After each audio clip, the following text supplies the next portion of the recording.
Hi gorgeous, thank you so much for clicking this video. Welcome back to my little home here in YouTube. Beberapa hari ini lagi heboh banget soal berita penangkapan seorang selebgram yang juga transgender atas kasus narkobanya, yaitu Miley Cyrus.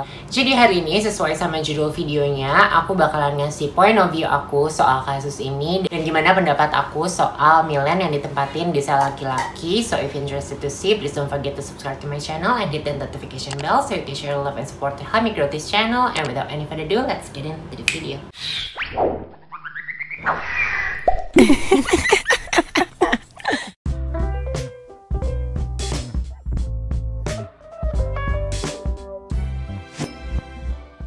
Ya Allah, gelap banget yang.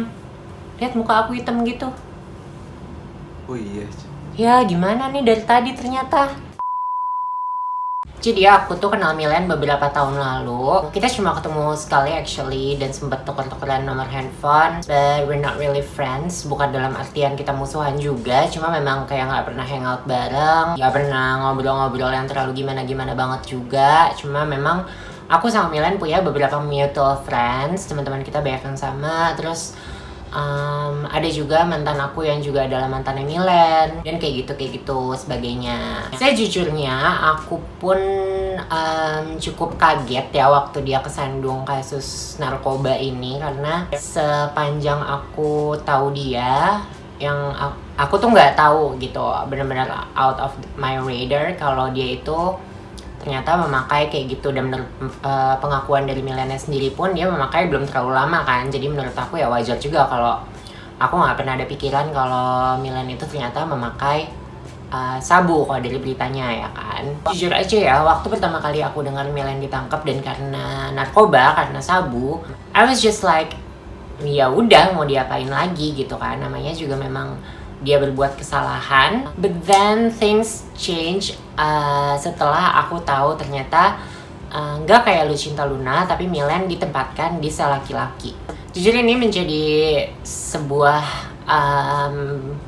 pikiran tersendiri buat aku. Aku sangat concern. Aku sejujurnya kepikiran kemarin-kemarin ini seberapa mengerikannya bayangan-bayangan itu di pikiran aku gitu. Karena kita nggak pernah tahu kan di dalam penjara sana orang-orangnya bakal seperti apa. Mungkin ada aja orang-orang yang, well as you know, cowok-cowok yang cowok-cowok yang attracted sama trans woman itu udah nggak sedikit. Jadi kemungkinan pertama adalah dia bisa dilecehin di dalam. Sebenarnya kekhawatiran aku ini banyak juga gitu yang sependapat. Aku melihat banyak di akun gosip, di kolom komentarnya banyak orang yang turut keberatan kalau Miley itu ditempatin di sel laki-laki, karena salah satu alasannya itu tadi, dia bisa terancam dilecehkan sama orang-orang di dalam. Tapi yang bikin aku sedih, ada salah satu komen yang aku lihat. Sebenarnya komennya sendiri, komen originalnya sendiri itu aku setuju gitu. Dia bilang ya nggak bisa kayak gitulah, nanti dia malah dilecehin sama cowok-cowok di dalam. Terus ada yang reply komen ini dengan bilang itu kan yang dia mau. And I was like, what on earth are you living in gitu. Ya siapa sih yang mau dilecehin gitu. Kenapa sih pikiran soal trans itu sebegitu jeleknya? Menurut aku pribadi, mau laki-laki mau perempuan, mau dia trans, mau dia apapun segala macam yang namanya dilecehkan, ya siapa yang suka gitu.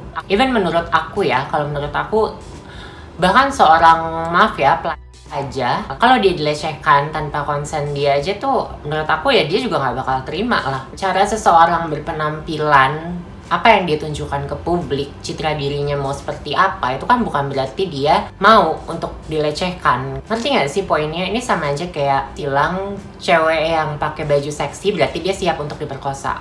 And I think it's just totally brainless. Komen-komen kayak gitu menurut aku tolol banget aja. Dari mana dasarnya lo menarik kesimpulan kalau trans itu seneng buat dilecehin? Sama aja kok trans itu sama kalian-kalian yang nonton yang di luar dari komunitas trans. Trans juga punya harga diri gitu. Trans juga, untuk urusan seks juga aku rasa setiap trans punya preferensi sendiri-sendiri masing-masing ya. Untuk nggak dilecehin aja, trans itu milih-milih gitu gimana mau dilecehin sama orang gitu kan. Jahat banget aja kalau misalkan dibilang semua trans itu menikmati kalau dilecehin, karena honestly it's really not like that. Patokan kalian untuk ngomong itu tuh apa? Bahkan trans yang udah legend dari zaman dulu pun, Bunda Dorce, lo bisa diceramahin apa sama beliau kalau lo ngomong kayak gitu di depan dia. Kekhawatiran aku yang kedua adalah soal bullying atau perundungan gitu. Jadi chancesnya sama-sama besar antara di dalam ternyata banyak yang attracted sama dia atau juga banyak yang transfobik. Jadi di situ dia malah bisa memicu terjadinya bullying, dia bisa digebukin atau apapun itu. Aku nggak mau bayangin, aku setakut itu bayanginnya.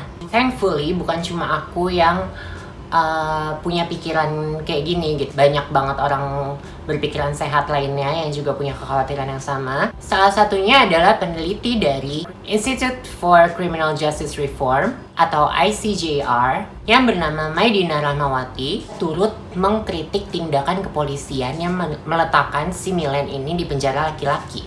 Kekhawatirannya pun juga sama aku nih. Ini agak panjang jadi aku nyontek ya bacanya. Menahan M atau Milen di tempat laki-laki jelas memberikan resiko keamanan pada M. Resiko terjadinya stigma, pelecehan, hingga kekerasan, potensi pelanggaran hak asasi manusia yang tidak terhindarkan, ujar Maidina. Kepolisian semestinya memahami kebutuhan Milen sebagai perempuan dan mendasari setiap tindakan dengan perspektif hak asasi manusia dan instrumen hukum. I know dia belum melakukan sex reassignment surgery, dia belum ganti kelamin, dan di ID-nya legally dia masih tertulis laki-laki. Tapi kalau kalian lihat Milen gitu ya yang lo lihat visualisasi yang dia ciptakan adalah ya seorang perempuan. Apalagi dengan dia udah melakukan top surgery, dia udah punya payudara, terus dia mau digabungin sama berbagai macam bentuk laki-laki yang entah apa backgroundnya, entah kayak gimana orangnya di dalam satu sel, and only God knows apa yang bakal kejadian sama dia. Lucunya lagi banyak yang bilang biarin aja jadi azab supaya dia insaf lah, supaya dia sadar, supaya dia tobat. Aku kasih tahu aja ya, yang namanya azab itu di tangan Tuhan, bukan di tangan lo. Sebagai manusia itu kan kita cuma bisa mengusahakan yang sebaik-baiknya. Kalau bisa hal-hal kayak gitu dihindari ya kenapa enggak? Sebagai tahanan kan juga dia punya hak-hak gitu. Koruptor yang jelas-jelas merugikan banyak banget pihak itu bisa diperhatikan, bisa lebih diperhatikan hak-haknya. Sementara dia yang seorang trans, yang ibaratnya punya kebutuhan juga dan punya hak juga, kenapa hak-haknya dia dikesampingkan, nggak diperhatikan? Aku nggak membenarkan tindakan dia sama sekali ya.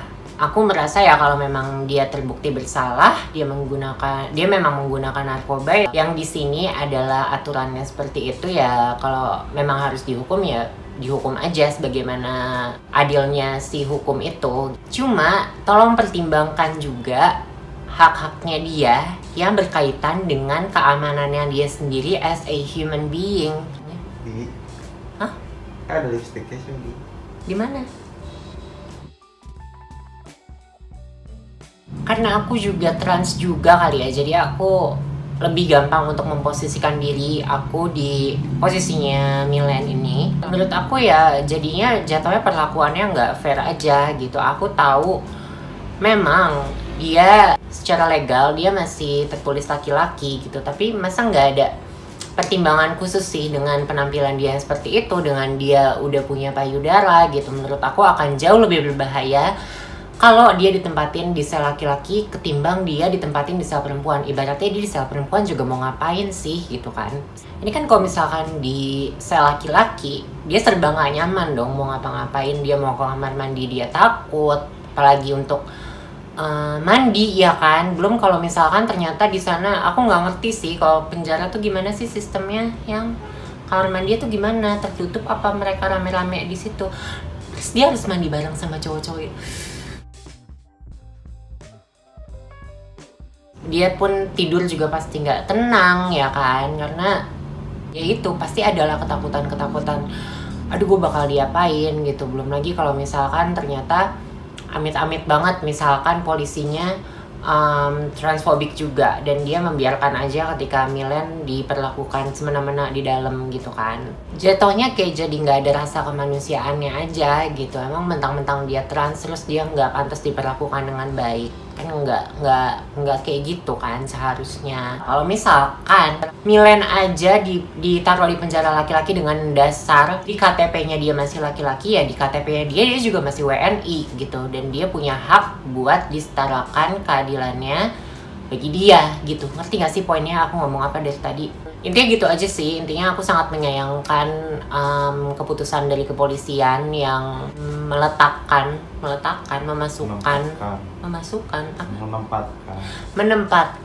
Milen di penjara laki-laki. Aku tahu sih video aku ini juga nggak bakalan berpengaruh apa-apa juga, apalagi menurut orang-orang di kepolisian, ya kan, siapa gue juga gitu. Tapi ya seenggaknya aku pengen membangkitkan rasa kemanusiaan lah di hati penonton-penonton aku gitu. Jangan ego kalian yang bikin kalian merasa paling benar, merasa paling sempurna, itu menjadikan kalian orang yang bisa melakukan hal-hal yang tega semacam itu ke sesama manusia. Kalian gak suka sama trans atau gay, lesbian dan sebagainya, itu hak kalian. Menurut aku, kalau memang kalian gak suka, hal yang bisa kalian lihat, hal yang bisa kalian lakukan adalah melihat kami ini sebagai sosok manusia. Gak perlu embel-embel status gender atau seksualitasnya itu apa. Aku masih terus berdoa. Aku harap kalian juga mau meluangkan waktu untuk berdoa buat Milen. Semoga dia aman-aman aja di dalam. Semoga dia bisa melewati semuanya dengan baik. Semoga dia dapat pelajaran baik yang bisa diambil dari kejadian ini. Stay safe, say no to drugs, love yourself, and stay gorgeous.